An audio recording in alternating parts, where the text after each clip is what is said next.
run very fast out of town.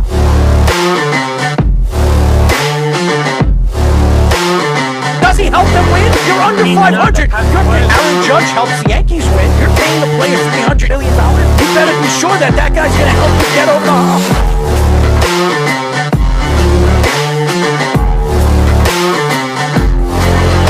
For some reason, this guy is completely lost on calling plays. Maybe he's a therapist.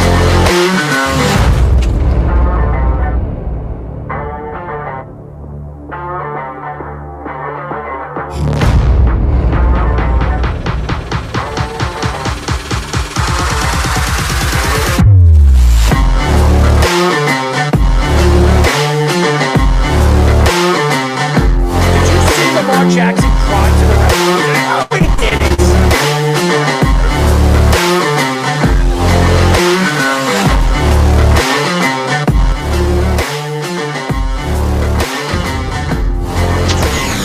From the studios of the Worldwide Sports Radio Network, my name is Errol Marks, and I am the host of the Sports Loudmouth, and my co-host, as always, Mr. Speeder himself, Speedy Petey, executive producer of the show, Mr. Aaron Fishman. Fish, no scoops tonight. Remember, you can call us at 631-672-3108 is the number to call. Go to our website at www.worldwidesportsradio.com. Check out all our shows throughout the week, including the Loudmouth with me and Speedy Petey, every single Tuesdays and Thursdays at 7 p.m. All you have to do to tune in and check out all our local listings for all our shows is go to our website at www.worldwide.com. Oh my God, it has been a crazy, crazy day. In the last 2 days, it's been in the 60s. I love it. We're getting to fall. That means football. Who is excited? I'm excited. September 5th, we will be in Miller's Ale House doing a live radio show on Thursday night for the football game. Kansas City, Baltimore. It will be me, Speedy Petey, Aaron Fishman, Scoops. We will be entertaining the whole Miller's Ale House. I'm telling you right now, come down. Great prizes, all the different stuff that we're going to be doing for all the fans and doing a live radio show. We're going to prepare as we always do. Speedy, what's up, man? Well, yeah, a lot of football, a lot of fantasy football this weekend. We had two drafts. Please. We had two drafts this weekend. That all-22 draft was horrible. We had to pick 53 players. It was basically a Madden franchise mode with expanded on to fantasy football. It'll be interesting. Also, shout out to our friend Chris Lombardi. He was dealing with eye surgery as well, so he wasn't able to participate in the draft. He's not even. Our friend Ray Cotto was saying he wasn't even able to look at screens. It's been that bad. So hopefully, LASIK surgery. Yeah, but hey, listen, I had the same thing, and it's great. Once you open up your eyes the next day, it's the best feeling in the world. You feel like you're a newborn baby. Your eyes pop open, and you feel like you're a new person. You can actually see. You're not squinting. You're not looking at signs from a mile away where they look like itsy-bitsy spiders. I mean, you can't even read it. But, hey, listen, LASIK surgery is for real. I did it 10 years ago, and it's been great for me. It's the best thing I ever did. But, yeah, you know what's so crazy? And I want to say this. All week, I couldn't wait to get to this show. And there's a lot of reasons why.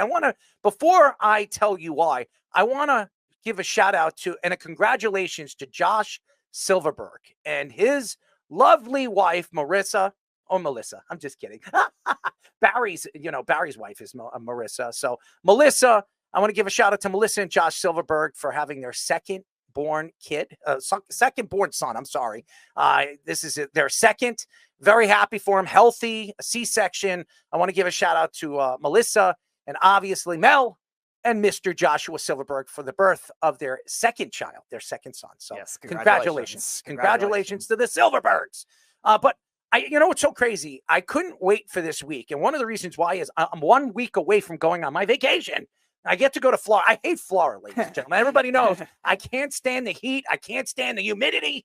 But I am going to Florida because my girl wants to go to Florida and visit her father and all the different people she wants to visit down there. And we're going to enjoy ourselves, obviously. I want to get away. But I couldn't wait for this week because of the live show. I know everybody can't wait. And I'm telling you guys right now, it is going to be a first time for all of you guys to actually do it in front of people, except Speedy. He's done it before, but it is going to be fun. I'm telling you guys, it's entertaining. We will entertain you for the 2 hours before the game. We're going to watch the game with all the fans out there. We're going to be giving giveaways. We're going to have a wing eating contest. And I can't wait for it, because all of the Miller's Ale House, all the management, the GM, the district manager, Leaf, my manager friend who I grew up with, he can't wait. And he's not even going to be there, but he can't wait for this, because it's going to pile in people and people that follow us. And I want to give a shout out to all the fans out there that have stood by us and really stuck by us over the last couple of years. And now the thousands and thousands of fans that are downloading us on Apple Podcasts, 25,000 downloads this past month. So thank you to Apple Podcasts, all the people following us on Apple Podcasts, Spotify, TikTok now, where we're starting to promote it, YouTube, all of you guys. And our channel's almost, our new channel that we opened up about, 7 months ago? We have almost 1,000 subscribers on that channel. On our Worldwide Sports Radio channel, we're growing every single day. We're getting tens of hundreds of followers. So thank you to all the fans tuning in and checking us out and just really supporting what we do. And we're a different brand. Okay. We're a different beast. And we really appreciate everybody tuning in and just laughing with us and having a good time. All our guests enjoy it. That's for sure. And I want to get into this story, because it's a story that one of the reasons why I was unsure to draft him in fantasy football over the last 2 days. And that's Trent Williams, who anybody that knows him, he's probably the second best offensive lineman in football. I do believe Penei Sewell is the best lineman in all of football, but right after Penei, because Penei is a young guy, Trent Williams is the second best tackle. I think he's the best tackle, but he's the second best offensive lineman in football. 38 years old, fighting and arguing about a new contract after all these different offensive linemen getting the contracts in the last couple of months. Trent Williams' agency, Elite Loyalty Sports, announced that Monday night that Trent Williams is headed to the San Francisco 49ers today to sign a new deal with his team. His brother Fred posted an Instagram story with Williams boarding a plane to San Francisco with a caption, "Year 15, let's get it." The Athletic's Diana Rossini said that Williams signed his new deal and did practice today with the 49ers. ESPN's Jeremy Fowler reports that the threat was Williams missing a regular season game, and it was very real. The deal has not been officially revealed yet, but it is expected to be somewhere between 25 and $27 million.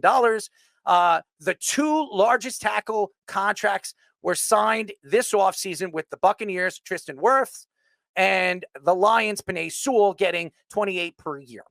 I will say this. Trent Williams has been the best tackle in football for the last 10 years. Washington is probably scratching their head on why they let him go. I mean, all the stories with obviously the sickness, the cancer that he had, everybody thought he was done. They decided to trade him to San Francisco, get nothing back for him, really got nothing back for him. And he goes to San Francisco, and for the last 7 years has still been the best tackle in all of football. And Trent Williams deserves it.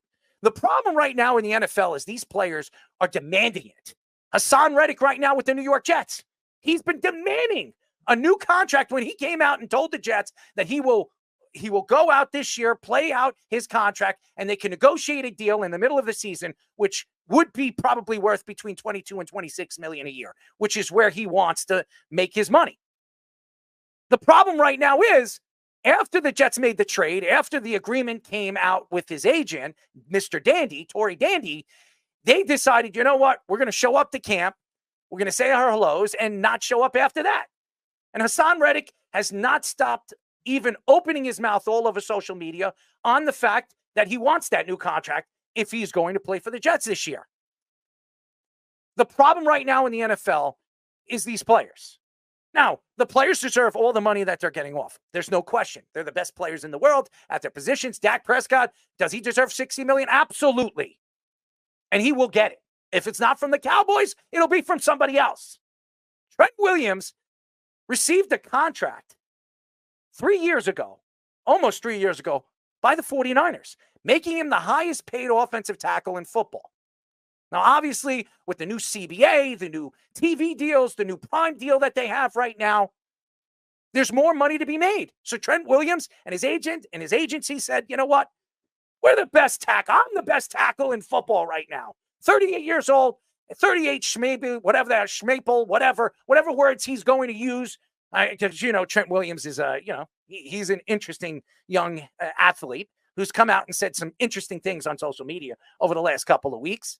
He uses different words, different wordplay, words that don't make any sense. But hey, Trent Williams is one of the best tackles in football, no question.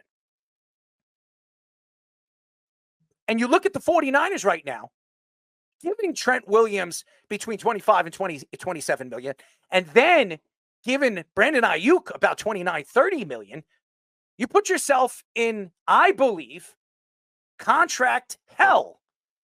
And now, in 2 years, you're going to have to make a move for Brock Purdy, and you're going to pay Brock Purdy. And some of these guys will be off, obviously the contracts, the cap, and they can make a move for Brock Purdy. And is Brock Purdy going to make that kind of money? If he keeps putting up the numbers he is, and he keeps playing the way he is, he's going to get paid between $40 and $60 million.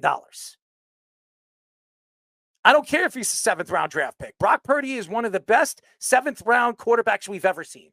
There's no question that he is. The 49ers have a lot invested in their wide receivers and now their tackle. And even their pass rusher, and Nick Bosa. Nick Bosa is one of the highest paid defensive players in all of the NFL. He got his contract last offseason. Deebo Samuel, a year and a half ago, he got his contract, making him one of the highest paid wide receivers in the league, making between 25 and 28 million. Now this season, you pay Brandon Ayuk. Brandon Ayuk right now is making $30 million. And then you're going with Trent Williams, who's 38 years old, gets I don't know how long the extension is. I don't know how much money it is, but it's thought to be between 25 and 27, and it's probably going to be 3 years. There's a lot of money invested in all these players besides Brandon Ayuk and Nick Bosa. Deebo Samuel's getting up there in age. Deebo is 28, 29 years old. Christian McCaffrey just got an extension too this offseason, making him the highest paid running back in the NFL. He signed a 2-year deal. I don't know the number, but it makes him the highest paid running back in the NFL. I think it's around 18, 19 million that he's making. All this money invested in all these veteran players. If 2 of these guys go down, the season is over for them. And again, George Kittle, another one who got another contract. Was it this offseason? I'm not sure. Yeah, he got a 2-year extension too. He got a 2-year extension too. So you're paying all these guys, all these veteran players. George Kittle will be 31 this year. All these guys you're investing into, and you still haven't won a Super Bowl. You still haven't. You've been to how many Super Bowls in the last 10 years? And you haven't won one. This is a problem. How many NFC title games have you been in? Time is running out for the 49ers. Trent Williams knows that without him, the 49ers go nowhere. He is everything to that offensive line. He is the best player on that offensive line by far. It's not even close. They have no depth on that offensive line. None. Trent Williams went down last year, and you saw the depth. You saw the team. They lost 3 games in a row. You need the big man on the left tackle position. That's why they needed to start the season. They weren't going against the Jets without Trent Williams. Not the way the Jets are expected to be this year defensively. And a lot of people believed, and a lot of people were betting, especially Jet fans, betting on Trent Williams not playing the game so they have a better chance to win. I know this. In all my fantasy leagues, especially the All-22, when I had a chance to draft an offensive lineman, Trent Williams fell to the 5th round. I should have drafted him. And everybody said, Speedy was sitting right over here and said, I think one of us have to draft him because how long is he going to hold out? How long is the 49ers going to let him hold out before they realize they need him? The fact is right now, the three most important positions in football, and I'm going to tell you, and nobody's going to argue this, the quarterback, the left tackle, and an edge rusher. Those are the three most important positions right now. If you have elite talent at those three positions, you're probably going to be a playoff team. Probably. And then I think fourth would be corner, and fifth would be an elite wide receiver. Right now, the 49ers have every single position filled, and they are amongst the elite players at those positions in every one of those positions. They have one of the best edge rushers in the league in Nick Bosa. They have the best left tackle in football in Trent Williams. Brock Purdy, say whatever you want. He's a top 10 quarterback. He's not an elite quarterback, but he puts up good enough numbers to be considered a top 10 quarterback. You have Christian McCaffrey, he's the best running back in football. And then you have Brandon Ayuk, who was a top 5 wide receiver. You have Deebo Samuel when healthy. He's a top 7, top 5 wide receiver in football. You can argue top 10. You have George Kittle was an all-pro player last year. He's probably the second or third best tight end in all of football. You have elite players at your position, and you still can't win. This is a big season for the 49ers. I think the 49ers know that. I think, and I'm going to say this, Kyle Shanahan's job is up for grabs. Everybody's been saying that for years, but I think this particular year, he has a lot of pressure on him. So is John Lynch. This team is built to win now. It's a shame what happened to Ricky over the weekend, getting shot in the chest, but he should play this season. I don't know what this team is if one of these guys go down. If Trent Williams goes down, or Trent Williams and a combination of Trent Williams, Deebo Samuel, or Trent Williams and Christian McCaffrey go down, this season's over for them. That's how important Trent Williams is to this team. That's why he knew he was holding the 49ers ransom. He knew it. So did his agency. So did Elite Loyalty Sports. They all knew it. And now he's getting paid. And he's going to get it. But now you're going into a season, your schedule's not easy. You got the Jets on Monday Night Football. That's not easy. Aaron Rodgers, when healthy, we'll see if he stays healthy. But this team, this defense is expected to be good. Breece Hall's expected to be a top 3 running back. Garrett Wilson's expected to be a top 7 wide receiver. There's a lot of pressure on San Francisco, in San Francisco, to get it done against Aaron Rodgers and the New York Jets. And if they don't, you go 0-1 in the season. When you went last year, 5-0, 6-0 before you lost the game, 7-0. There's a lot of pressure on the 49ers, and they needed to get this done. Yep. And you look at Trent Williams, like you said, the value of the offensive line, that it was there. Like you trade Brandon Ayuk, you can't get a deal done with him. You still have Ricky Pearsall. I know it was unfortunate what happened to him, so he's going to miss the first 4 games. Glad that he's okay because he got very. He's lucky. Fine. Nothing was hit. No organs. No major organs. He's fine. Yes, very, very, very good for him. That he'll probably miss about 4 to 5 weeks. Yeah, they announced 4 games at least to start. So glad Ricky is doing okay because that was very scary what happened to him. But nevertheless, they still have bad luck. Yeah. Juwan Jennings is still there. They still have Deebo Samuel. They still have George Kittle. They have enough targets. What they don't have is a lot of good offensive linemen. Aaron Banks is fine at left guard. He's decent. And John Feliciano, who played well last year, was an all-pro player. You're starting a rookie. Yeah. And he's hurt for the first 4 games. So now you're starting a rookie. You're starting a rookie in one spot. Your right tackle and McKivitz did not play well last year. So Trent Williams, the loss of him on that offensive line is very difficult to overcome. And another reason for that is because of Brock Purdy not being that super mobile quarterback either. And you saw that issue come into play in the first half of the NFC Championship game against the Lions with your guy, Aleem McNeil, who you drafted in the All-22 League. Love him. And the defensive tackles, young defensive tackles that they had, really putting pressure on the Niners, and they're a very rhythm-based offense. And if you get them out of whack a little bit, it's not the same. And same kind of thing with the Chiefs. You saw Chris Jones and Steve Spagnuolo be able to make that work with interior rush, and that rattled Brock Purdy at certain points during the fourth quarter and overtime of the Super Bowl. So you don't have that offensive line in place. It's going to be very hard for them to be able to broke. I love Brandon Ayuk, and I mentioned that it would have been very hard to have him his tactics be replaced, but Trent Williams as an overall player is insurmountable the way you can replace it. You mentioned Washington. Look how bad Washington's line has been since they traded Trent Williams.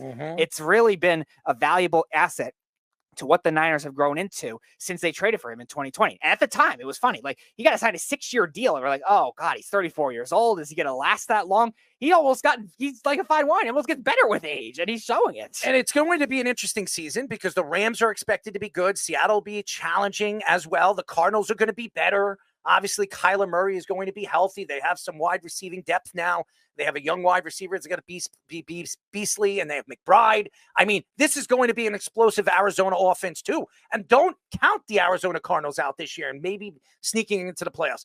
A lot of these players and a lot of these teams, these elite young players that we've been talking about over the last couple of years, they're going to have their feet under them now. This is going to be their second and third year, and they're going to have a chance to explode. Look at the Buccaneers, what they did last year.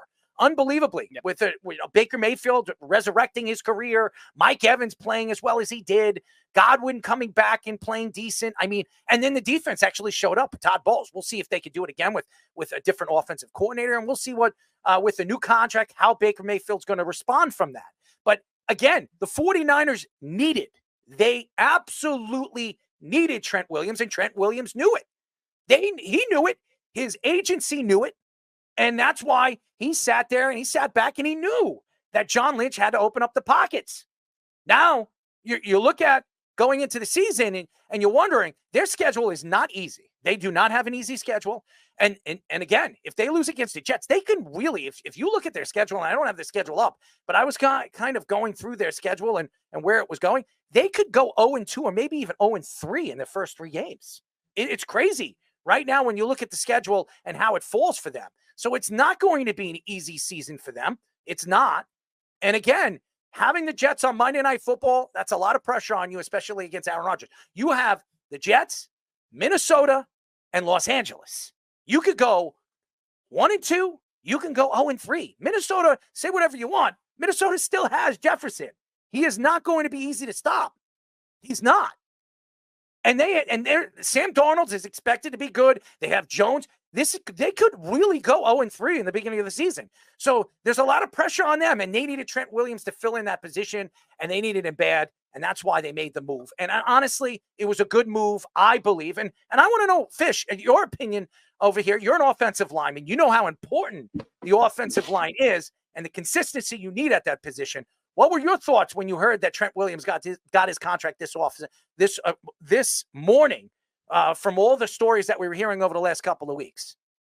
The word consistency is the right word, Errol. That's really what we're looking for on a line. Those guys don't come off the field. It's not like they're rotating in and out like the defensive linemen. They're not sub-packaging themselves out unless they're like trying to bring an extra lineman on the field for a short yardage thing. They have to be in a rhythm.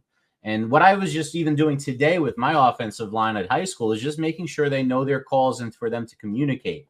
Because a line that's quiet is a line that's bad. I don't care how talented the players are. They have to be able to work together. And if they're not used to working together, I mean, just look at how, we had this Chinese fire drill on the Giants line over the last bunch of years where nobody's worked with each other for more than a few games at a time. Nobody knows what they're doing. They don't know how the other guy next to them plays.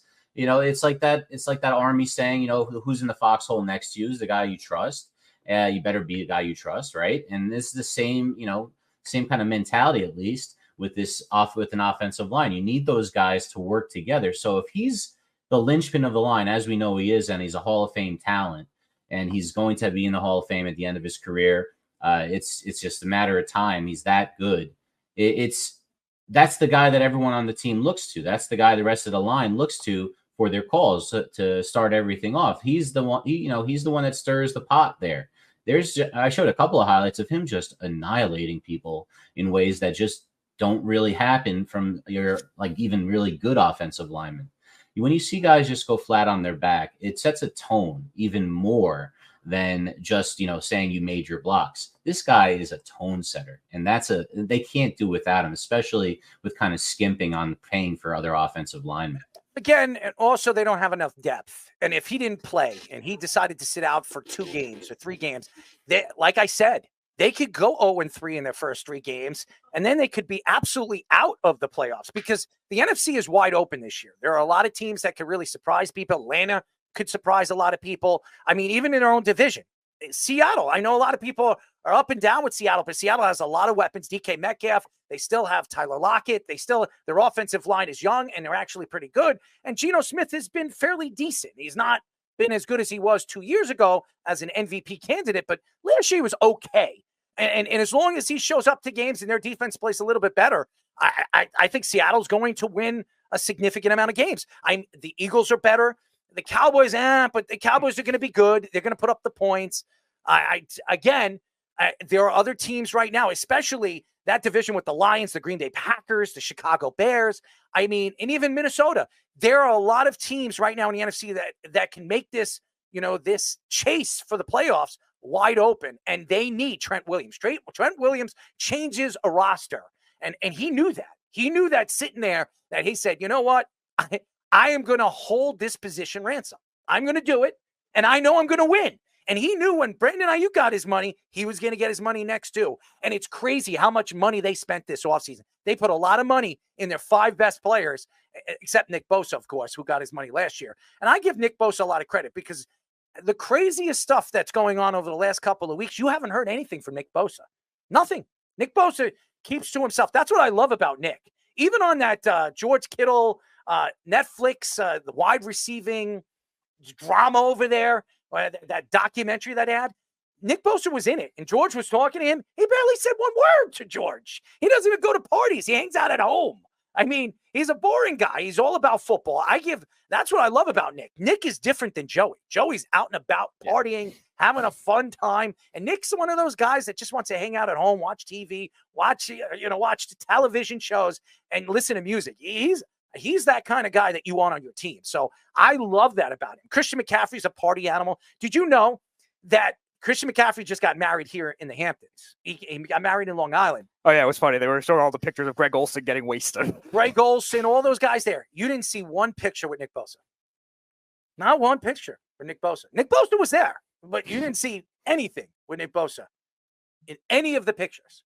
That says a lot about who Nick Bosa is and why he's a good player to have on your team, because he's all about football. He's about team, and he's about football. And that's what you like about a guy like Nick Bosa. And that's what I love about him. 2 comments from John Suggs before we move on. He was wondering if it was the same deal Brandon Ayuk had at the beginning of the season. It actually was the same offer Brandon Ayuk got 3 weeks ago when he considered to hold it out even more to try to get more, and it never ended up happening. And he was asking, Trent Williams is the oldest in the league, LOL, 36 years old. He's trying to get his more guaranteed money where they don't have to get as much, where they don't have to buy out the remainder of those years, because he had 2 years left on the deal. It's the same kind of thing with Daniel Jones's contract. They can get out of that money because most of it's not guaranteed. And that's what I think the Niners, that's what Trent Williams is trying to force his hand with the Niners. Yeah, it's crazy. It's crazy what these guys are getting paid, but he is the best tackle in football, and the best tackle should be making the most money. So, and he right now, his net worth is $14 million. He's worth more than that now. He's worth more than that. He certainly is. And you were bringing up Bosa, and Williams is a guy that can take away a Bosa when you go against him. Bosa is one of the 5 best defensive ends in the league. Everybody knows that. He's really one of the top 3. It's one of the top conservatively. 3. Let's call it conservatively top 5. He's better than Micah Parsons. He's better than Micah Parsons. No question that he is. I'm not taking shots at Micah Parsons. I think he's a good player.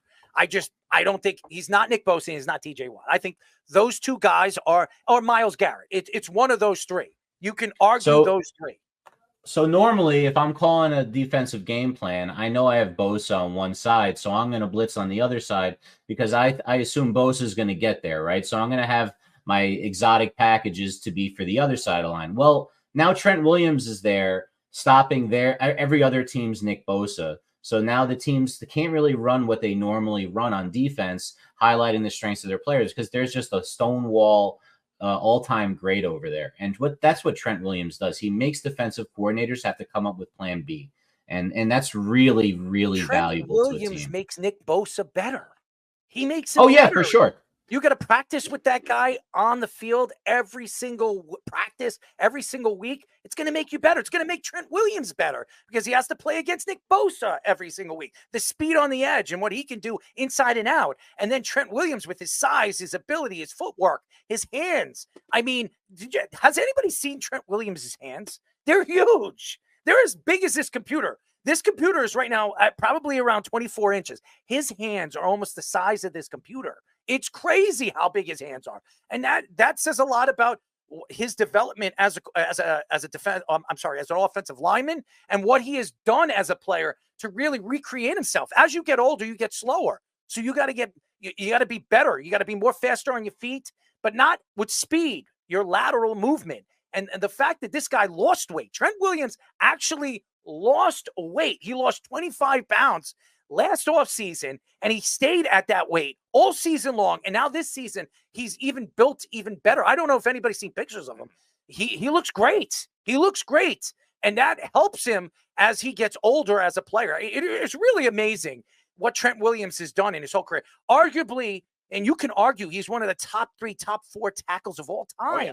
That's how good he is. And Fish, we were as Giants fans witnessing like the NFC East debates between him, Jason Peters, and Tyron Smith. That was always the debate. I think Williams has pulled ahead of that now with his longevity. Well, Peters played till he was like 43, didn't he? I know he's definitely second, but I think Williams has definitely pulled ahead now. I think that's a great debate to have. It's amazing that there were 3 great left tackles in the division at the same time, and of course, none of them were on the Giants. While the Giants just squalor in an Jets obscurity. Had one. And Brickashaw Ferguson for 9 years. He missed 1 game, and he should still be playing right now. But the whole CTE thing, the whole brain damage thing, he wanted to step away. I mean, DeBrickashaw Ferguson is up for, I think, the Hall of Fame very soon.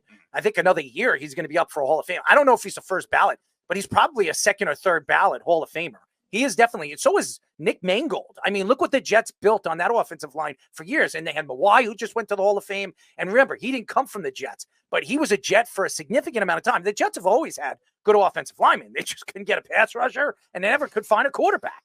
I mean, John Abraham was the last pass rusher the Jets had. That's why Hassan Reddick is like sacred to the New York Jet fans. They think that, he's God. Oh, God, please give us the split C and give us Hassan Reddick. I mean, come on, guys. I don't know if he's that good, but he's a good player. He's a good player. I mean, I would say Hassan Reddick right now is a top 12 defensive lineman, but Jet fans are making him out to be the Messiah. I mean, come on. I think it's ridiculous. He's not Trent Williams. No. He doesn't change a team like Trent Williams does. He doesn't change a team like Nick Bosa does. He doesn't change a team like TJ Watt does. Look at TJ Watt when he's on that defense. Look at what that team is when he's on that defense. He's a different player. And that defense is different. Highsmith and him on 2 sides of the field, on 2 sides of the edges. I mean, it's ridiculous. So, and that's why I think Pittsburgh is dangerous this year. I think they're tremendous defensively. They had a Queen on that team. They're going to be fun to watch and explosive. So defensively, they always are. We'll see what Russell Wilson is, or even Justin Fields. As the quarterback, they're better than the quarterbacks were last year. There's no doubt about that. But we'll see what happens. I just don't know. Again, when you look at Hassan Reddick, does he change the outlook of the New York Jets defensively if he's on the field? I don't know. Is he worth the money? Yeah, he's worth the money. I mean, the Jets haven't had a guy like with 13 or 14 sacks. I mean, Quinn Williams had 10 or 11 or 12. He had 12 and a half, I believe. One time, but he's not even an edge guy. The last edge guy, I don't even John Abraham was the last edge guy that really had over 12, 13 sacks in a season. I don't remember the last one. And they drafted a lot of them. They just don't work. They probably didn't have 12 sacks in their career. I mean, they gave Mo Wilkerson all that money, and he wasn't even an edge rusher. He was an inside guy.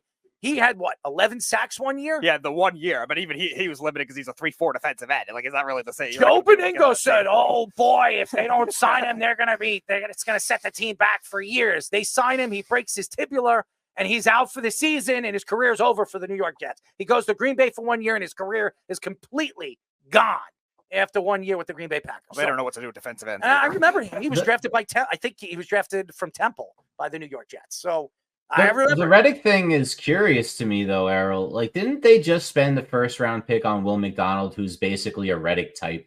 and then only give him 1 year before deciding, no, we need a guy who's actually Hassan Reddick? Will McDonald is a tall, lengthy, skinny pass rusher. And I loved him. I loved the way they were reaching for him. And I still think he's going to be an important piece to the Jets defense this year. The only problem with him is putting on some weight. And this offseason, I heard he put 5 pounds of muscle, but that's not enough. Look at Jermaine Johnson. Look at how much weight he put on this offseason. He put on 25 pounds of muscle. He's beasting right now. But what happens if he goes down?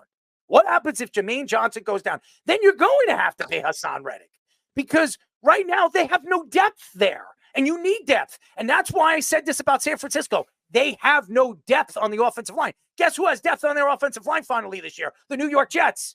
But the Jets had more offensive line troubles last year than any team I've ever seen. I think 12 guys went down in the amount of 5 weeks. I mean, they had different combinations on the offensive line about 10 to 12 times last year. It's ridiculous. Please fix the MetLife Stadium turf owners. Oh, my God. Owners of the New York football team. Oh, my God. I mean, if you're a Jet fan, you cannot be excited every time the Jets actually step on that turf. It's terrible. And if it's raining or it's icy out, oh, good luck. I mean, somebody's going to break their necks. Anything that's better than the Giants-Jets game. I mean, they said we should have been going to last year. I forget who it was. Was it Mike Evans recently? I think it was Mike Evans before last year, before the season started last year. He was talking about what is the worst field he's ever played on in the last 4 years. And he said MetLife Stadium. And he says, when I go up for a ball and I land on the turf, he says, it feels like I'm falling on cement. That's what he said. So I just think about that. Every time you go, you don't want to even land on the turf because you know it's going to hurt. So, I mean, and that's what worries me about Aaron Rodgers. That's what worries me about him and the bad luck that he's had over the last couple of years. With, it's not just what happened to his Achilles. I mean, he had problems with his collarbone. He's had problems with his knee. He's had problems with his fingers, his elbow. It worries me that you go to a full season, you're depending on Aaron Rodgers staying healthy and hope that this offensive line can keep him on his feet. And I say hope because it never usually happens, no matter how good the offensive line is on paper. So going back to Trent Williams, I mean, we know what the 49ers are when Trent Williams is on the field. So it's just, and that's why it worries me now going into the game number 1 of the season where Aaron Rodgers is heading to San Francisco, where, by the way, he has a losing record there.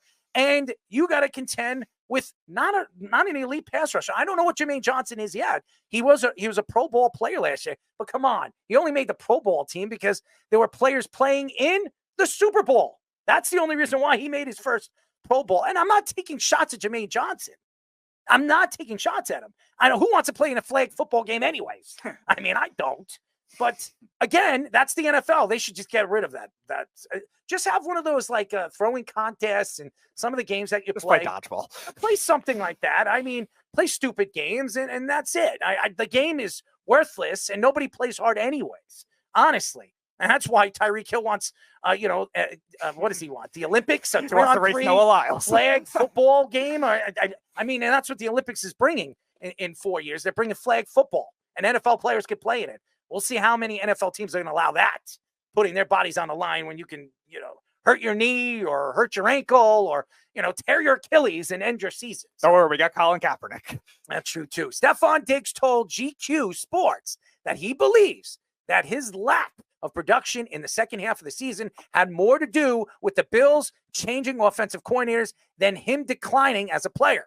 Diggs took shots at critics of him saying, I didn't forget how to play football. Diggs referenced himself getting 800 yards in the first 8 games, but say that the fans are only focusing on the second half. Diggs had just 34 catches for 315 yards and 1 touchdown in 7 games since Joe Brady took over for the Bills as the offensive coordinator. Diggs had just 10 catches for 73 yards in 2 playoff games last season versus the Steelers and the Chiefs. Diggs was one of 7 players named captains for the Texans season this year. I'm going to tell you guys this. Stefon Diggs is going to talk all season long. He is going to speak and say whatever he wants to say. And does this help CJ Stroud's growth? It does not. It does not. I think the Texans made a big mistake because as good as Stefon Diggs is, and he's a good player, I don't know if he's an elite player anymore, and we'll see what he does this year. You have Nico Collins on this team, and you have Dell on this team. Both guys are great wide receivers. Both of them could put up 1,100 to 1,200 yards. Nico Collins could put up 1,500 yards this year with his size, his speed on the outside, and going up for the ball. Stefon Diggs is no way, no shape or form going to get on that football field as a captain and not see the ball at least 10 to 12 times. He is going to demand the ball from CJ Stroud. You know what that's going to do? It's going to make CJ Stroud throw the ball and force the ball in places he doesn't like to force the ball. And remember, CJ Stroud did not throw a lot of interceptions last year. I'm going to bet he's going to throw more interceptions this year, forcing the ball to Stefon Diggs. Look at Josh Allen. You say whatever you want about Josh Allen. He throws a lot of interceptions. Why do you think he threw a lot of interceptions over the years? Why? Because he's forcing the ball to Stefon Diggs. Go look at the interceptions that he has thrown last year. When Stefon Diggs was on the field, I would say, I don't know how many interceptions he threw last year, but he threw a significant amount. I think he threw like 15 or 16. I'm going to bet you at least half of them were thrown to Stefon Diggs. And that's a problem because you have a player that's demanding the ball, a player that thinks that he is the best player on the field by far, even better than the quarterback, and he stands out more than every single player on the field. It would worry me if I'm a young coach who I believe was as good as a coach last year as any of the coaches. Now, he didn't win Coach of the Year. He could have. I still thought Campbell was the Coach of the Year with the Lions and what he did. But, hey, you know what? Cleveland had a great season, and that's why their coach won Coach of the Year. But I'm going to tell you this. Diggs is a problem. He is a big problem. His brother's a big problem, and he's a big problem. And I don't know how long this is going to last until it backfires at the Texans. The Texans were on their way. They were on their way. They were a Super Bowl contender. Now everybody says, oh, they are absolutely going to win their division. How do you think they're going to absolutely win their division? Anthony Richardson is back. Tennessee is better than they were last year offensively. They were. And their defense is good. We'll see what the coach is.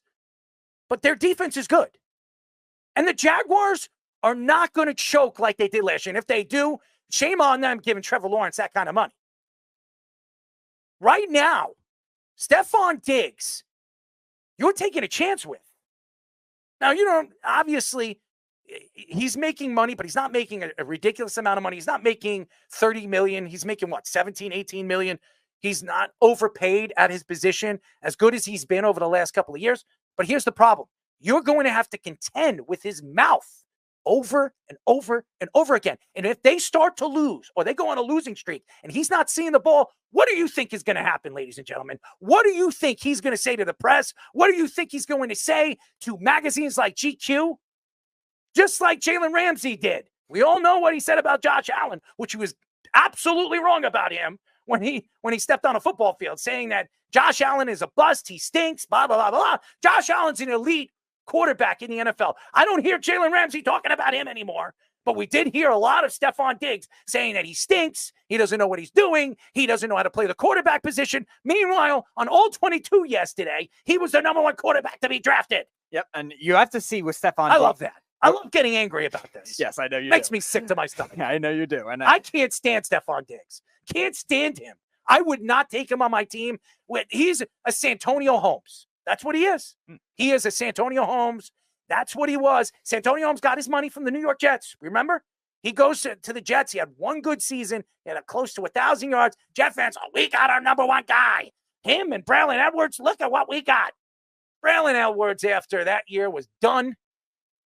That team was done. Santonio Holmes was a shell of himself after the first year he was a New York Jet. And by the way, the Jets still paid him. What a terrible contract. Yeah, and you also look at Stefon Diggs when it comes to these bigger moments these last couple of years. Obviously, Fish, you showed the highlight earlier about the Minnesota Miracle with the Vikings. But since he's went with the Bills, a lot of the playoff struggles that they've had have been on him not playing well against these other top defenses. And everyone knows about the photo of he taking against the Chiefs, like staring at that he posts on Instagram.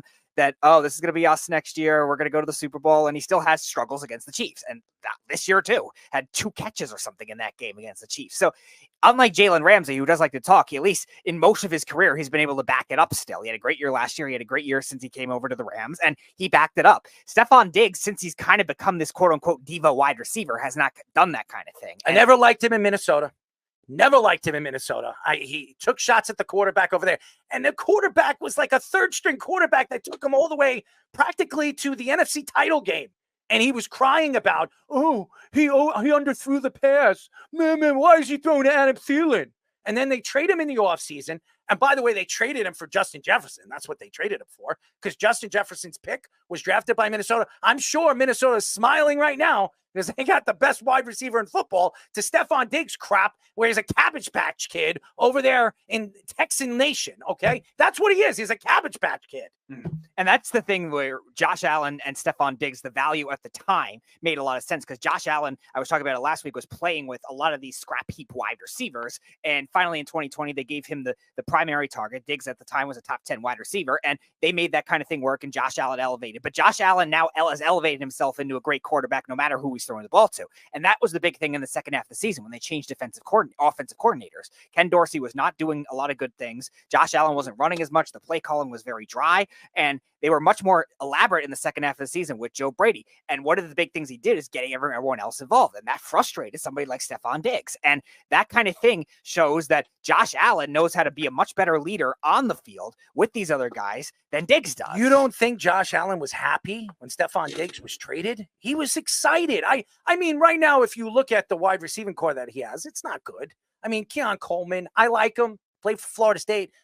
Let's go Seminoles, but we'll see Seminoles. We'll see what he can do. It's probably going to take him a little while to develop. Shakur. He's a good player. He's a slot wide receiver. I don't know if he's the number one guy.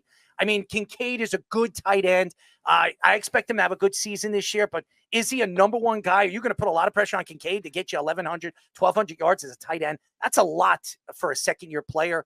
I mean, Knox is a good player. But what is Knox? I mean, Knox is getting up there in age. That's a lot of pressure on your tight ends. But I'm sure he is more happier this year not dealing with that garbage, that Cabbage Patch Kid, in the crying over there on the sidelines, telling him that he doesn't know what he's doing. He doesn't know how to throw the football. He should be putting the ball where he should be catching it. I mean, it's ridiculous. I mean, that guy is one of the most accurate quarterbacks in the NFL. And he could throw an 80-yard pass like a dime down the field, and he's bitching and moaning. I've never ever heard any of even some of these wide receivers that are prima donna. Terrell Owens. How many times did he take shots at Donovan McNabb? Have you ever heard Terrell Owens say he doesn't know how to throw a football? He doesn't have a good arm. Have you ever heard that? I heard other things that he said. And McNabb obviously laughed and chuckled. I remember all that crap, and I love Donovan. So I remember everything. And I love Terrell Owens too, because I loved how he stood out. When he was dazzling.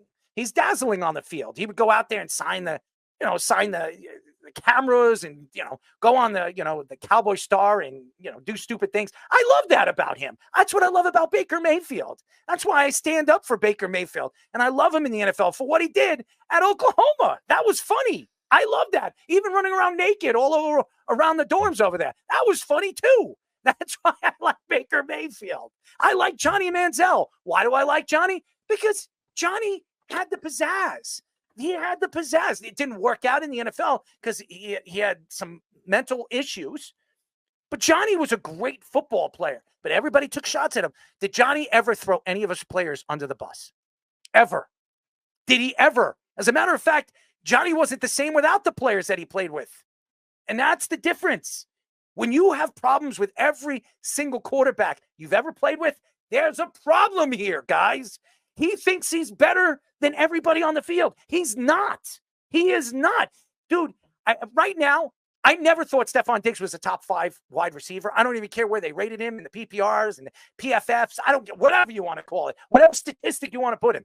He was never a top wide receiver in this league. Josh Allen made him a great wide receiver. Josh Allen.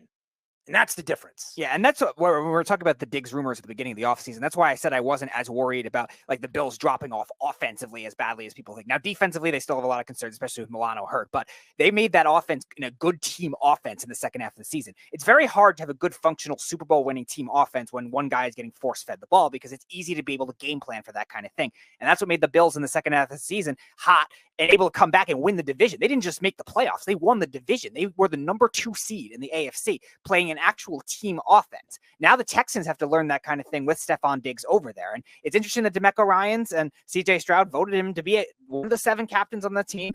If that backfires, that's going to look bad on them too, and the organization as it is. And yes, shout out to Tom. Thanks for listening tonight, Tom. And the Texans are under an immense amount of pressure this year, because you look at the expectations, you look at teams with big expectations, them making the leap in the AFC and probably the Packers in the NFC are probably those 2 young, flashy teams that are going to make those kinds of moves to expectations wise. If Stefon Diggs ruins that kind of thing, that could backfire on them quickly. They might even be 3rd in the division, like you were saying. And how about you? I mean, obviously, Fish, you have your own opinion about Stefon Diggs, and you were an offensive lineman playing, playing college ball, playing high school ball, and having a wide receiver that grumpy, that kind of player on the sidelines, bitching and moaning when the offensive line's not playing well, they're not protecting the quarterback, and then the quarterback not getting him the ball. I mean, that would piss me off as an offensive lineman. Wouldn't it piss you off? I mean, of course it would. The offensive line is the selfless position, and the wide receiver is the diva position, and that's how it is. And it's always been that way as far as I remember watching football. Is you have these guys like T.O., who, by the way, my favorite soundbite of T.O. is, "That's my quarterback. That's my quarterback," after the Giants handed their lunch to them in the playoffs on the way to the Super Bowl. That's my personal one. But I'll say this. Diggs, for all of his flaws, and yes, you're absolutely right, Diggs has been overrated. He does all these things. But if you go back, they did draw up offenses to get him open when he was double covered, because he was good enough to do that, and it tilted the field to him so other guys could get open for a number of years. You can make the argument last year he lost a step and couldn't break that double team anymore. And once it wasn't working at all, Dorsey lost his job, and then the new guy wouldn't force feed him the ball the way they had the last few years. Of course, it was going to make him upset. He has to come to terms with the fact that he's not the same guy anymore. It does not seem like that the Diggs family is in that kind of humility realm. So I would imagine that he's going to have an issue with that, which is why the Texans were smart to void the rest of the years on his contract going into the season. This is a 1-year deal for them. So if they don't like how he is, they can get rid of him. And right now he's playing a different, well, probably will. But for this year, at least theoretically from an X's and O's standpoint, he gets to play the Z, where Nico Collins is going to get the more attention on the other side of the field, and Tank Dell's in the slot, which is has to have a lot of attention, and Schultz is a good tight end. This is a great opportunity for him to actually have single coverage for the first time since probably in the beginning of his career. So I wouldn't, and when we do fantasy drafts, you hear that Diggs, you see Diggs go late, and then you listen to the experts saying you should all take Diggs this year. You don't realize how good he is. And I don't know if that's true. I do think that he hasn't seen single coverage, and he may be able to exploit that, but that's really up to, how he handles this new meshing with this new team. It also depends on who you're playing. It really does. I mean, it's like playing against the Jets. It doesn't matter who you're going to play against, because you got to play against Sauce or DJ Reed or even Michael Carter. So even that, and Stefon Diggs said he can't stand the Jets, and he thinks Sauce Gardner is one of the most overrated corners in football. Meanwhile, I don't think he scored a touchdown against Sauce Gardner yet. So, and he's played Sauce Gardner 4 times. So again, I don't know why he's talking, but again, he speaks, and he speaks his piece. He doesn't back down, and that's the problem with a lot of these football players. They like to talk. They do. And as a football player, you better put up or shut up. And that's the difference. And again, I heard Ward said something about Garrett Wilson recently. He was doing an interview yesterday, and he said that he didn't even know who Garrett, he made it seem like he didn't even know who Garrett Wilson was. And he's like, yeah, whoever that is. He's like, is he the number one guy? I try to be a smartass. And what do you think? Do you not believe that Garrett Wilson's going to hear that, or he's going to hear that interview? It's not going to piss him off. I mean, seriously. So what are the Jets? What is Aaron Rodgers going to do? He's going to chuckle at that. And he's going to throw him the ball a lot in that game against San Francisco and see one-on-one coverage if Ward can stop him. And we all know he can't. So it's going to be very fun to watch what Garrett Wilson could do at San Francisco on Monday Night Football. It's going to be fun. In an interview, sorry, I got to breathe here. In an interview with the Underdog Fantasy Sports, Bill Belichick called the Jets offense one of the hardest teams to prepare for, especially at a skilled position. Belichick said that Garrett Wilson is one of the best wide receivers in football in the NFL when it comes to one-on-one matchups. He added that Breece Hall is one of those running backs that is difficult to stop, even loading up the box for the defense. He added that Aaron Rodgers is the smartest quarterback, and one of the smartest quarterbacks that has ever seen, and will know how to work with those secondary weapons the way the Packers did over the years. He said consistency of the offensive line is the only thing the Jets need to solidify to be legitimate Super Bowl contenders. The Jets have the 6th highest betting odds when it comes to winning coming out of the AFC. You know, it's so interesting. Bill Belichick coming out and saying this. And that's why I hate when Speedy gives me these what he says. I don't care what he says. Well, I know what he's going to say. He's an Aaron Rodgers lover. That's what he is. Anybody that knows Bill Belichick, he has this great relationship with Aaron Rodgers. He can't stand the New York Jets, but he has this like lovable reaction when you hear about Aaron Rodgers and what Aaron Rodgers could do and what Aaron Rodgers stands for. And again, if you ask Bill Belichick who is the best quarterback in the NFL, he'd probably tell you it's Aaron Rodgers. It's crazy because there's Patrick Mahomes. There's all these other quarterbacks that a lot of people will probably take over Aaron Rodgers right now. But because of what Aaron Rodgers stands for, because of his smart ability to see and read plays at the line of scrimmage, call people offside and read defensive options and all that other stuff, and audible at the line of scrimmage, there are not many quarterbacks that could do that in the NFL as good as Aaron Rodgers. Not as many.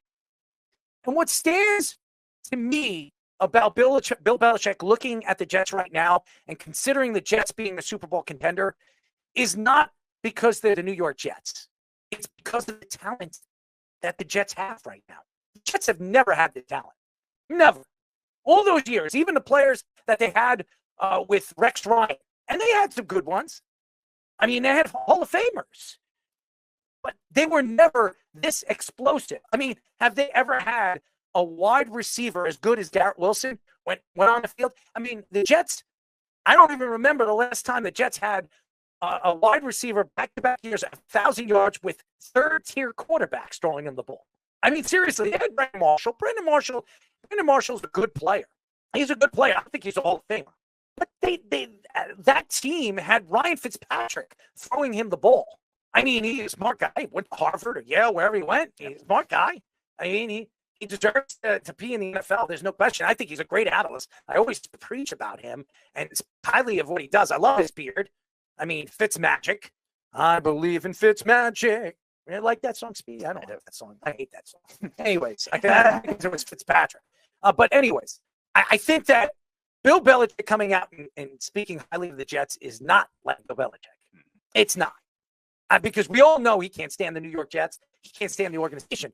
But you can't hide away from how talented they are. You can't hide away. Bring in Smith and Morgan Mosley. And I'm sorry, Morgan Moses. I always think to CJ Mosley. I'm Morgan Moses and what he has done as a tackle. And even the defense that they have and they provide with Quincy Williams putting up the numbers and being an all-pro player last year, a first-team all-pro player. And CJ Mosley was a second-team all-pro player. This is the best linebacking core the Jets have ever had. Ever had. I think the last time the Jets had a good linebacking core like this was when Ferrier was on the team. And Ferrier wasn't even anything what he was when he went to Pittsburgh. And it's bad. This defense is as good as any defense the Jets have ever had. And I'm talking about the Rex Ryan defenses.